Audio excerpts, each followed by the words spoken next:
What's up, mga kayo Cubs? Magandang araw po muli sa inyo lahat. At syempre, narito na naman po muli ang inyong lingkod, Master Lekim. At welcome back po muli syempre dito sa ating Master Lekim TV. Bago ko po simulan itong ating video ngayong araw mga bayang karista, make sure na dapat nakalike na po tayo, nakasubscribe. Huwag niyo pong kalimutan i-hit yung notification bell or bell icon para maging updated po kayo sa mga susunod ko pa pong upload na video. At ngayong araw mga bayang karista, syempre meron tayo muling konting silip, giya, at isa natin sa karera para po ngayong araw ng Sabado. Weekend races, Club Don Juan de Manila Racing Festival, October 12, 2024. Dito pa rin siyempre sa Metro Turf Malbar, Batangas, at meron po sila inandang 10 races na magsisimula po sa ganap na alas 2 ng hapon. Sigurado ako medyo madihadong karera to, bayang karista, may kakapalan yung ating lineup. Pero siyempre, dating gawi tayo, bayang karista, dalawang video po muli tayo para medyo maiksi po yung ating watch time. Race 1 to 5 po yung ating unang video mga bayang karista, at I hope naman po naunawaan nyo po yun mga bayang karista. Pero bago ko po simulan niya, paraanin ko na ito ating birthday greetings mula po ito kay Ma'am Sunshine Aquino. Nigreet po niya ng happy birthday ngayong araw po ng Sabado, October 12, si Ma'am Jocelyn Tenorio. Happy birthday po sa inyo Ma'am Jocelyn. Enjoy your day. More birthdays to come mula po dito sa Master Lekim TV. Ganun din po kay Ma'am Sunshine Aquino. Ganun din, belated happy birthday naman mula naman po kay Sir Reynaldo Ortega, kay Sir June Martinez ng October 10, 2024. Belated happy birthday po Sir June Martinez. More birthdays to come po. God bless din mula din po dito sa ating Master Lekim TV. Galing din po kay Sir Reynaldo Ortega. At syempre, puntahan natin agad yung ating unang part natin, konting silip at giya ngayong araw po ng Sabado. Sana po makadiyado tayo mga bayang karista matapos lamang po yung ating may click intro. Kaya let's go mga kayo guys.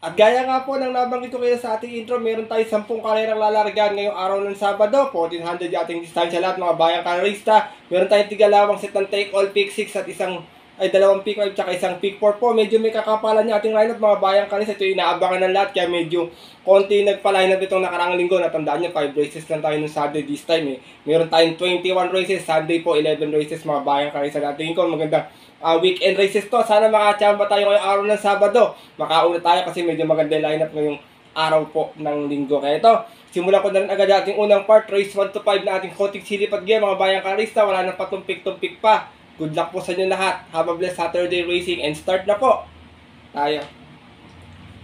Race number 1, Nolan Racing Trophy Race. Start na ating first winner take all. Meron tayo ditong 13 runners sa maglalaban-laban pero 12 in betting number mga bayang karista. 1400 yating size ito, medyo mahirap na kanaraga, umpisa pa lamang. Pero dito ako sa veteranong kabayo, kulay puti, numero 5, Manila Boy, narerendahan po ni Danny Boy Camanyero. Yung kabayo na to, meron tong 129.2 noon, nasigunda, umalis ng 5-2 out of 12 runners na naglaban-laban sa rating base 5 placers at yun po ng July 21, kung saan ang nanalo po doon yung kabayong si Aphrodite.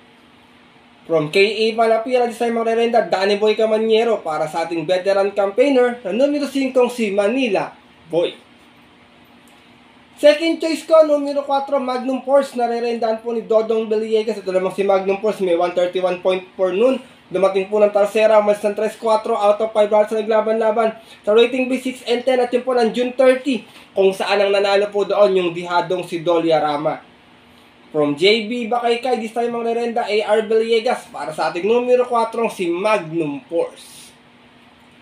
Sinasama ko pong third choice, baka tumanglaw lang sa mga nasa unahan to, numero 7, Golden Aria. Narerendahan po ngayon ni John Alvin Guse. Ito medyo meron tong remate, pwedeng isunod lang.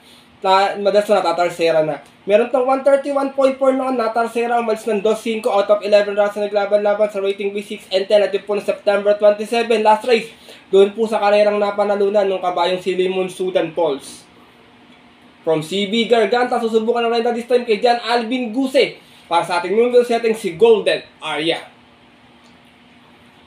Race number 1, umpisa pa lang medyo mahirap na agad, maraming bebenta dito mga bayang karista, kaya sipat kayo magbuti or makibalita kayo sa mga kakilala nyo First choice ko po muli, numero 5, Manila Boy. Second choice, numero 4, Magnum Force. At third choice, yung numero 7, si Golden Aria. Good luck po. At lipat na po tayo dito sa ating race number 2. Start na ating Pick 6 event, Silver Bullet Production Corporation Trophy Race. Meron tayong 6 runners na maglalaban-laban. Ito mga bayang karisa, lahat din to may panalo, walang pang iwan. Talagang maganda yung lineup yung araw ng Sabado, wala akong masabi. Pwedeng magdiado, pwedeng magkakiraobiran kung sakasakali. Pero dito ako, first choice ko, numero 6, si Rice, na re-rendahan po ni O'Neal Cortez. Ito, tingin ko may best time dito eh. Meron tong 125.8, nanalo to noon, umalis ng 1-1. Out of 8 rounds na naglaban-laban sa rating base 28-33, yun po ng August 25. Kung saan ang tinalo niya po ron, yung kabayong si Sandigan. Same rider pa rin, O'Neal Cortez, para sa ating numero 6 na si C. Rice.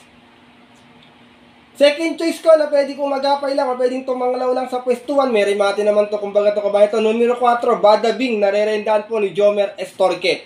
Ito nanalo to noon, may 127 flat, umalis na 4-4 out of 12 runners na naglaban-laban. Rating base 22-27 at yun po ng August 18 last race. Kung saan tinalo niya po doon yung kabayong si Lucky Strike. Same rider pa rin, talking horse to kay Jomer Estorque. Itong numero 4 si Bada Bing. Race number 2, Bayang Kalerista. First choice ko po muli, numero 6, si Rice. Second choice, numero 4, Bada Bing. Good luck po. At lipat na po tayo dito sa ating race number 3. Start naman natin first pick 5 event. Isa itong Engineer Pelizardo June Sevilla Trophy Race. Meron tayo ditong 12 runners sa maglalaban-laban pero 11 in betting number lamang po. Dito first choice ko, maaaring horse to beat. Couple entry 1 and 1A, Aphrodite with Jomer Estorque and Bantay Sarado with Dodong Meliegas. Ito meron tong 128.6 si Aphrodite, nanalo to noon. Umalis ng 3-1 out of 12 runners sa naglaban-laban sa rating base 5 placers at yun po ng July 21 kung saan tinalo niya po doon yung kabayong si Manila Boy. Same rider na rin tayo rito, Jomer Estorque, para sa ating numero 1 si Aphrodite.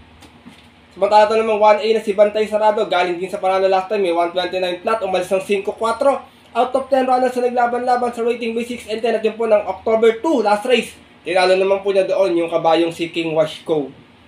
Same rider na rin, Dodong Meliegas, para sa ating 1A na si Bantay Sarado. Second choice ko, maaaring magdala ng marcha, mababa sa grupo to. Kung mapapabayaan sa pacing, tingin ko, may kalalagyan sila. Numero 4, Piece of Cake, na re-rendahan po ni JB Hernandez. Meron naman itong 129 flat na on, dumating itong pang 5, umalis ng 3-5. Out of 11 rounds na naglaban-laban sa rating base 16-21 at yun po ng August 18. Kung saan ang nanalo po doon, yung kabayong si Elegant Lady. Same rider na rin na JB Hernandez, para sa ating numero 4 si Piece of Cake. Sinasama ko pong third choice, magandang pangdihado, baka kursunada niya lamang po, numero G, Summerlin, nare-rendahan po ni Marion Laloma. Naman may 130.4 na, natalsera, umalis na 4-2. Out of 8 rounds sa naglaban-laban sa rating base 16-21 at yun po ng July 13, kung saan ang nanalo po doon yung kabayong si Megan Maxine. Same rider, Alison Pabilik, this time ang re-renda, Marlon Laloma, para sa ating numero G na si Summerlin. Pero baka di rin makachamba, kanila pala yung pakarera. Pero malay natin, Bayang Kalerista. Race number 3, mga Bayang Kalerista. First choice ko po muli, 1 and 1A, Aphrodite and Bantay Sarado. Second choice, numero 4, Piece of Cake. At third choice, yung numero G na si Summerlin. Good luck po. At lipat na po tayo dito sa ating race number 4. Start nating second winner take all, ang Kenmore Lodge Trophy Race. Isa naman tong, meron tayo ditong 9 runners sa maglalaban-laban pero 7 in betting number lang po. Dalawa ating couple entry sa kalera na ito. Dito first choice ko, numero 1, King James, na re-rendahan po ni JB Bakaykay. Nanalo to noon last time, may 127.6, umalis ng 2-1. Out of 6 rounds na naglaban-laban sa rating base 22-27 at yun po ng August 31. Kung saan tinalo niya po doon yung kabayong si Gold Rush. From Lester Jesus, this time ang re-renda po, JB Bakaykay, para sa ating numero 1 si King James. Second choice ko, matapang sa laban, numero 8, American Paria. Nare-rendahan po ni GL Ciego Jr. Ito naman may 126.4. Nanalo din ito noon, umalis na 4-1 naman. Out of 7 rounds na naglaban-laban sa rating base 28-33 at yun po ng August 17. Kung saan tinalo naman po niya doon yung kabayong si Easy Way. Same rider na rin, Apprentice GL Ciego Jr. para sa ating numero 8 si American Paria. Kung sakaling magkakaroon ng early speed battle sa unan, baka makachamba ang aking third choice, numero 4, Shanghai Silk, na re-rendahan po ni Jomer Estorque. Ito naman may 127.4, nanalo ito noon, umalis ng 6-7. Out of 10 runners na naglaban-laban, rating base 28-33. At yun po noong July 14, kung saan tinalo naman po niya doon yung kabayong si Eutychus. From JB Bakaykay, this time po re-renda Jomer Estorque para sa ating numero 4, si Shanghai Silk. Race number 4, Bayang Kanarista. Kung may kursunada pa po kayo or makakabalita, maaari magdagdag na lamang sa mga kursunada natin tinatayang exotic bets ha. First choice ko po muli, numero 1, King James. Second choice, numero 8, American Paria. At third choice, yung numero 4, si Shanghai Silk. Good luck po. At lipat na po tayo dito sa ating race number 5. At ating huling giya ngayong unang video natin, mga Bayang Kanarista. Isa naman tong Napoleon Nap Magno Trophy Race. At isa tong start ito na ating second pick 6 event. Meron tayo ditong 10 runners sa magalaban-laban pero 8 in betting number. Lamang po dalawa ating couple entry. Dito first choice ko, couple entry 5 and 5A. Caloocan Sap with Danny Boy Camaniero, and 5A You Never Know with CS Pare Jr. Caloocan Sap last time segunda may 129.6, umalis ng 7-6. Out of 11 rounds na naglaban-laban sa rating base 6 and 10. At yun po na September 21. Doon po sa karerang napanalunan nung kabayong si Abalone Bandit. Same rider na rin, Danny Boy Camaniero para sa ating numero 5, si Caloocan Sap. Samantala naman 5A na si You Never Know, nanalo last time may 130.8, umalis ng 4-3 out of 6 rounds na naglaban-laban, rating base 6 and 10 din. At yun po na September 28 naman, kung saan tinalo niya po doon yung matuling si Caraga Wonder.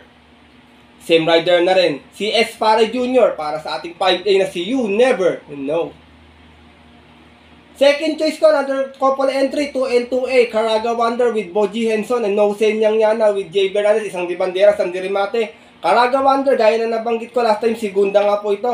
Meron itong 130.8. Umalis ng 1-1 out of 6 rounds na naglaban-laban sa rating base 6 and 10 at yung po September 28. Kung saan ang nanalo nga po doon yung kabayong si You Never Know.